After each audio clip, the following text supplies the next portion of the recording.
যারা কালোজয়ী হন তারা আসলে কালোজয়ী হওয়ার জন্য কালোজয়ী হন না, ওনারা কর্মের মাঝে বেঁচে থাকেন মানুষের মাঝে। কবি ফরুক আহমেদ মুসলিম রেনেসার কবি হিসাবে আমাদের মাঝে বেঁচে আছেন। আমরা যদি কবি আব্দুল হাই সিকদারের কথা বলি, উনিও উনি যেই কারণে আমাদের মাঝে পরিচিত, শুনি হচ্ছেন বাঙালি জাতিসত্তার কবি, জাতীয়তাবাদের কবি, মুসলিম জাতিসত্তার কবি। বিসমিল্লাহির রহমানির রহিম। কবি সৈয়দ ফারুক আহমেদের 108তম জন্মবার্ষিকী উপলক্ষে ইস্টার্ন ইউনিভার্সিটি আলোচনা সভার আয়োজন করছে। বাংলাদেশে বর্তমানে 170টার মতো বিশ্ববিদ্যালয় রয়েছে। আমার ঠিক জানা নেই আজকের এই দিনে কয়টা বিশ্ববিদ্যালয় এরকম আলোচনা সভা করছে, তবে নিশ্চয়ই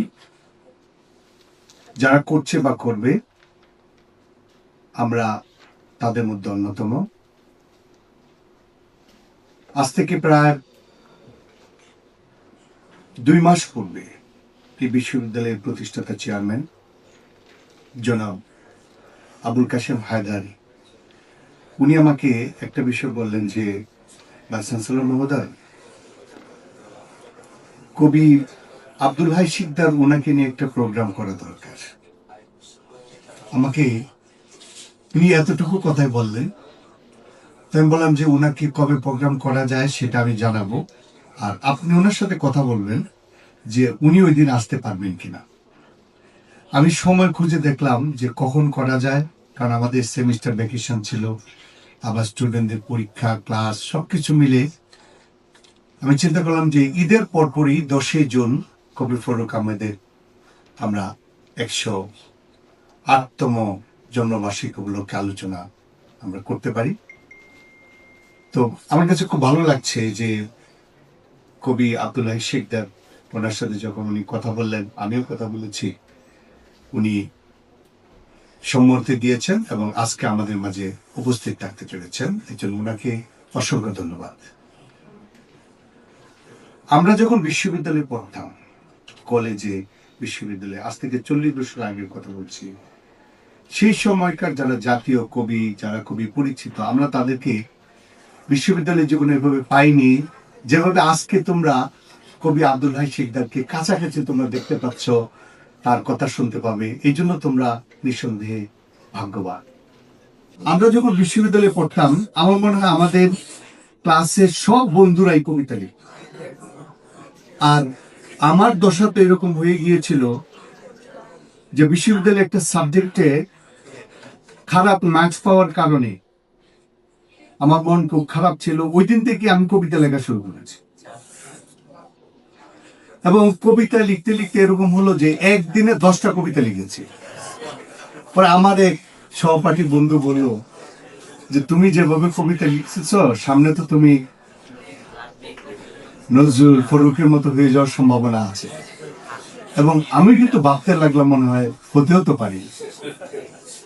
2টা পাণ্ডুলিপি রেডি করেছিলাম, একটার নাম ছিল প্রতীতি, আরেকটার নাম ছিল আনন্দের বেদনা।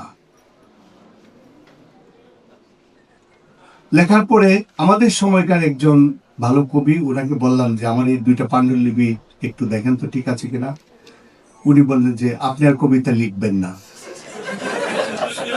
আর আমাদের সময়টা এরকমই ছিল, কবিতা মানেই ছন্দ। তো মাঝে মাঝে দেখতাম যে ছন্দ ছাড়া কবিতা আসলে কেমন কেমন জানি লাগতো। একদিন এক বন্ধু এসে বলতেছে, দুষ্ট একটা কবিতা লিখেছি, শুনবি? আমি বলতো শুনি। কবিতা বলতেছে এরকম: উত্তর থেকে আসিল বাতাস, উড়াইয়া নিল নাও, কার বাবার শক্তি আছে আর নাও পানিত। আমি লিখে কি জিনিস? আমি তোমাদেরকে একট করে বলবো,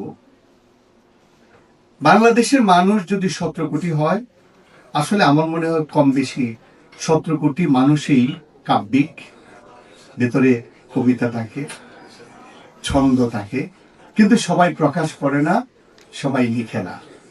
যারা কালোজয়ী হন তারা আসলে কালোজয়ী হওয়ার জন্য কালোজয়ী হন না, ওনারা কর্মের মাঝে বেঁচে থাকেন মানুষের মাঝে। বাংলাদেশ যতদিন থাকবে, মুসলিম জাগরণ যতদিন থাকবে, কবি ফররুখ আহমেদ ততদিন আমাদের মাঝে বেঁচে থাকবে।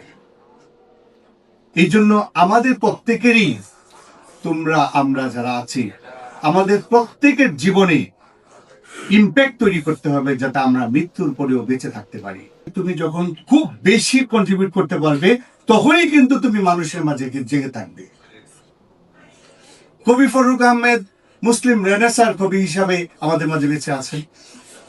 আমরা যখনই বলি পল্লী কবি, তখন কার কথা ভাবি? জসিমউদ্দিন। আমরা যখনই বলি বিদ্রোহী কবি, কার কথা ভাবি? কাজী নজরুল ইসলাম। দ্যাট মিনস তাদের এক একটা জায়গা ওনারা করে নিয়েছেন। আমরা যদি কবি আব্দুল হাই সিকদারের কথা বলি, উনি যেই কারণে আমাদের মাঝে পরিচিত, শুনি হচ্ছেন বাঙালি জাতিসত্তার কবি, জাতীয়তাবাদের কবি, মুসলিম জাতিসত্তার কবি, সার্বভৌমত্বের কবি। এই জন্য আমরা ওনার জন্য দোয়া করব। উনি আজকে আমাদের মাঝে আসছেন, আমরা অত্যন্ত আনন্দিত।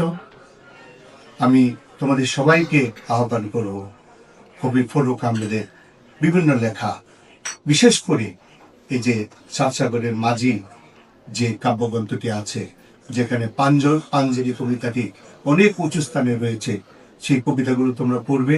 তোমাদের মাঝে নিঃসন্দেহে তোমরা দেখবে তোমাদের মাঝে একটা জাগরণ তৈরি হবে।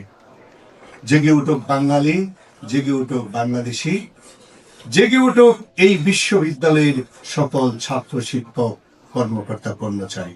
সবাইকে অসংখ্য ধন্যবাদ।